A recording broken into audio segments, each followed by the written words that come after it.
time for the Susan Taylor Podcast, where we discuss the yoga of mind, medicine, and healing. Author of Feeling Good Matters, Sexual Radiance, and the Vital Energy Program, Dr. Taylor imparts authentic knowledge and practical tools that inspire, educate, and empower us to be a healing force for positive change. So join us and take your life and our planet to the next level.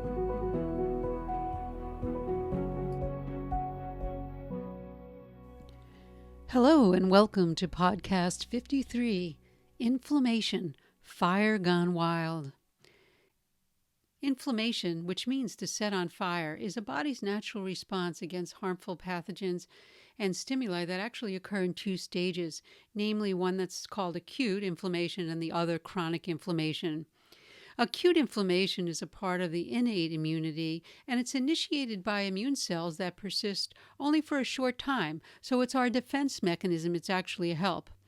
But when inflammation continues, we come to a second stage called chronic inflammation, and that starts with and instigates various kinds of diseases that have been associated with inflammation, including neurological diseases, arthritis, cancer, cardiovascular disease, even diabetes. And what happens is there's a dysregulation in the signaling pathways in a metabolic sense. So today I'd like to discuss the principles of inflammation, tips to redirect your metabolic fire, because fire has gone wild when we talk about inflammation, and 5 spices to help reduce inflammation, which I found in the literature. Actually, they're my 5 favorite spices. Fire is one of the principal metaphors in Ayurveda and traditional Chinese medicine, and it's an essential ingredient to good metabolism and good health. In the form of metabolic function, it provides the heat to digest our food, generate life-sustaining energy, as well as it incinerates our waste and toxic byproducts.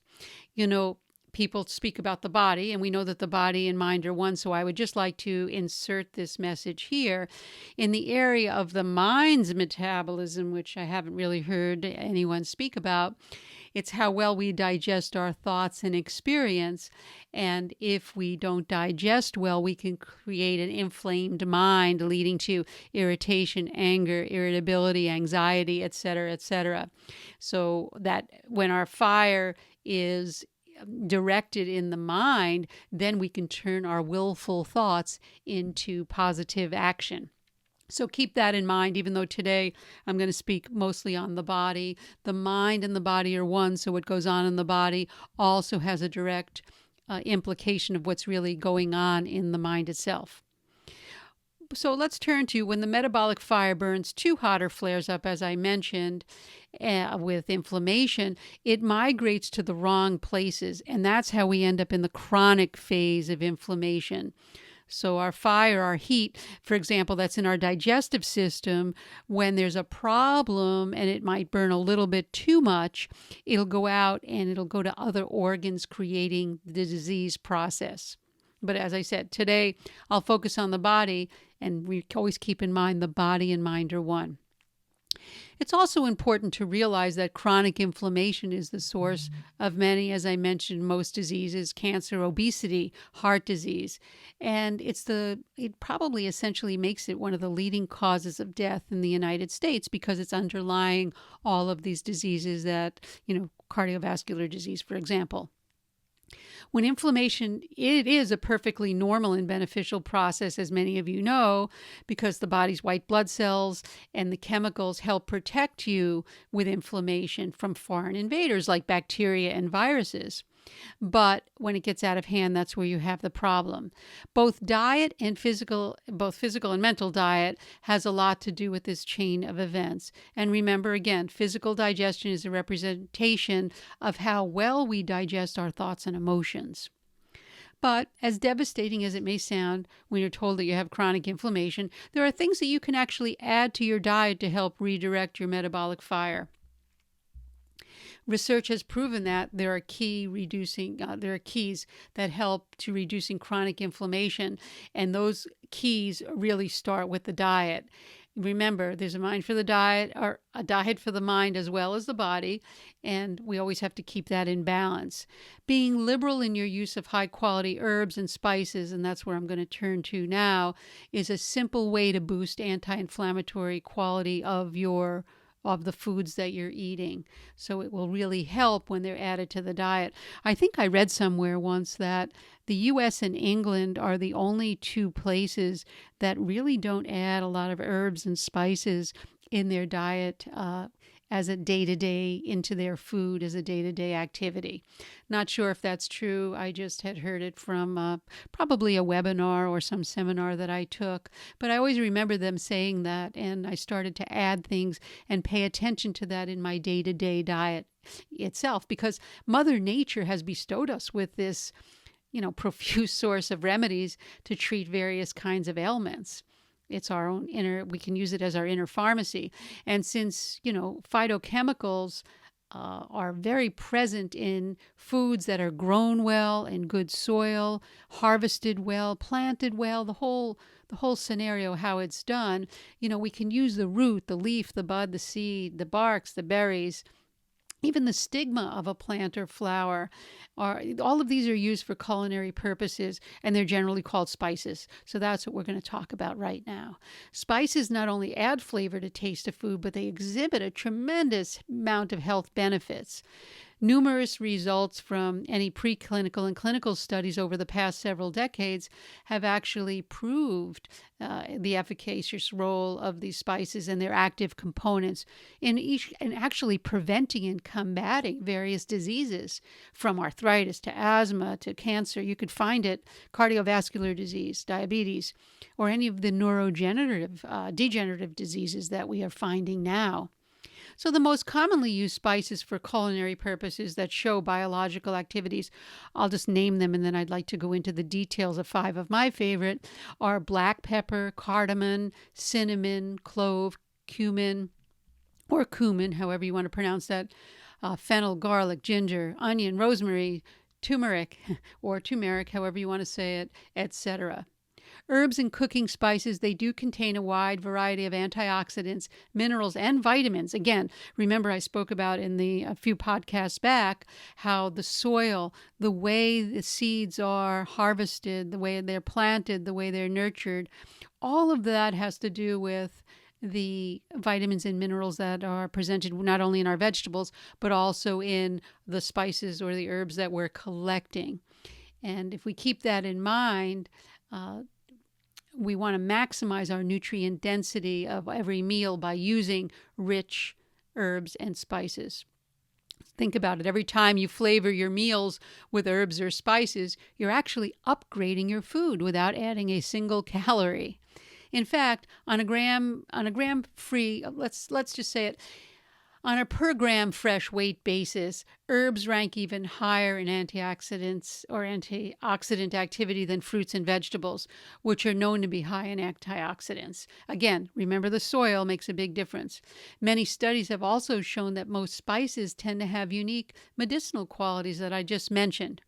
Keep in mind that where, when, and how the herbs and spices are harvested will determine the medicinal value of the ones that I'm going to mention now.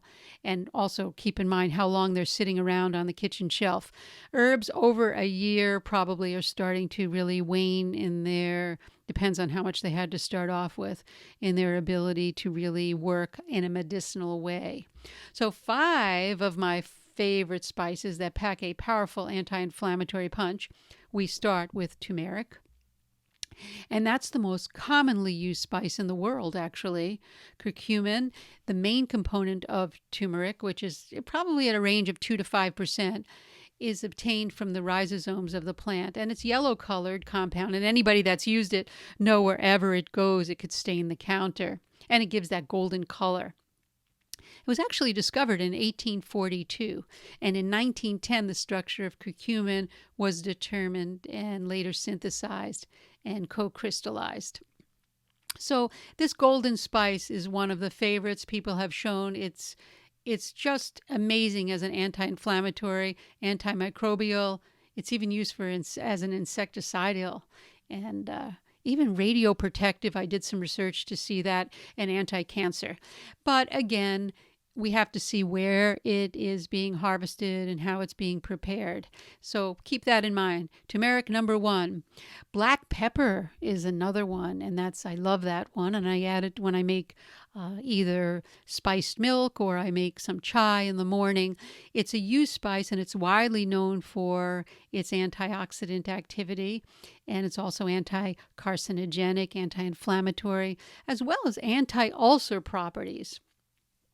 Other than its main component of piperine, black pepper also contains many other phytochemicals that support anti-inflammation. So keep black pepper on your shelf. Another extensively used spice, and another one of my favorites, is ginger. And it's reported to have different biological properties such as antioxidant, again, anti-inflammatory, and anti-proliferative properties. That's pretty amazing. That means it's going to help with the proliferation of any kind of bacteria, virus, cells, etc. And 6-gingerol is the main component of this spice, which is responsible, that's what the research shows, for its biological properties. But it also contains many other chemicals that also support that. The most commonly used spice for cardiovascular disease in the ancient systems of medicine is garlic, and we all know about garlic.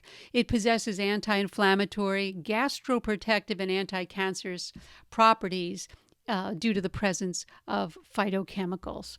And that's another very important one. And some are more spicy and some are more not as spicy. I prefer the more spicy ones. In fact, I'd like to plant it before the next frost comes. And it takes about, I think it's 9 to 11 months for it to grow. So you plant it now and you can collect it in the summer. And it stores nicely over the winter if the ground is supported. And the last spice I'd like to talk about is red pepper. Red pepper contains many antioxidants and phytochemicals that help with anti-inflammation as well as anti-cancer, and helps with cardiovascular also. The other commonly used spices and their active components include cardamom, cinnamon, clove, black cumin, rosemary, saffron, star anise. So we can see that it's evident that spices contain a diverse range of active components that provide tremendous health benefits. I just gave you 5 of the top ones that I use on a daily basis, so I just thought to share that with you.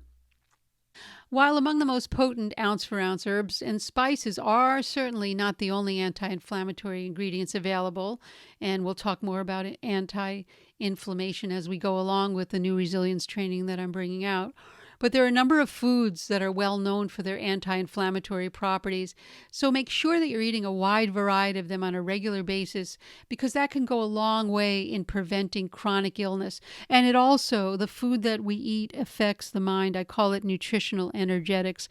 It's that vibratory quality of the food and how it's grown, harvested, when it's eaten, that will have an effect on the whole system, on immunity, including inflammation. So do your research. And if you have any questions or comments, let me know. And that brings us to the end of this episode. Contact us at susantaylor.org if you have any questions or comments or feedback. I'd like to thank those of you that wrote in to ask about inflammation. And if you'd like me to follow up on something else, I'd be more than happy to do that. So thank you for listening. The Susan Taylor podcast comes out every week, and any questions I'm here to answer for you. Until next time, remain calm.